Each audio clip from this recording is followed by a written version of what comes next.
Good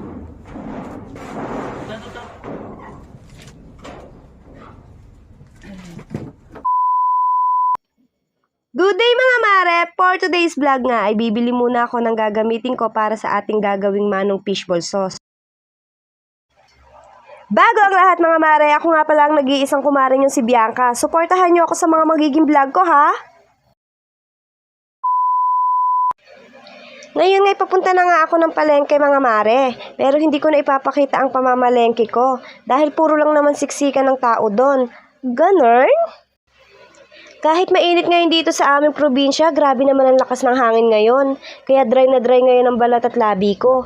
Pero kahit ganon, stay pretty pa rin tayo mga mare. Cut ko na dito mga mare. A few minutes later. 4 cups of water, 1 cup of sugar. Wala pang apoy ito mga mare ha. 3 tablespoon of flour. Ako kasi ang gamit ko lang dito ay yung ordinaryong harina lang. Pwede naman APF or kung ano na lang ang available sa kusina nyo. Dito naman ay maglalagay tayo ng 2 tablespoon of cornstarch. At isunod na nga natin dito ang 2 tablespoon of soy sauce. Ito namang toyo ang nagbibigay ng kulay sa ating ginagawang manong fishball sauce. Panghuli mga mare, maglagay tayo ng 1/2 teaspoon of salt. Napakasimple lang talaga ng paggawa ng manong fishball sauce mga mare, pero napakasarap nito. At pagtapos nga mga mare, sindihan na natin ang kalan sa mahinang apoy, saka halu-haluin hanggang sa mangawit ang inyong braso. Char, hanggang sa kumuloy ito. Hintayin na lang natin mare na lumapot ito. Mare, ganyan din pa ang pagluluto nyo ng manong fishball sauce nyo. Ako kasi mare, ang recipe na yan ang gamit ko. At marami na din nagsabi na customer na masarap daw ang manong fishball sauce ko. Kaya nga mare, try nyo na din tong recipe ko. Dahil masasarapan lalo ang mga customer nyo dito.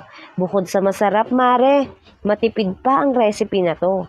Kaya mare, hintayin na lang natin na lumapot ito para mailagay na rin to sa malinis na lagayan.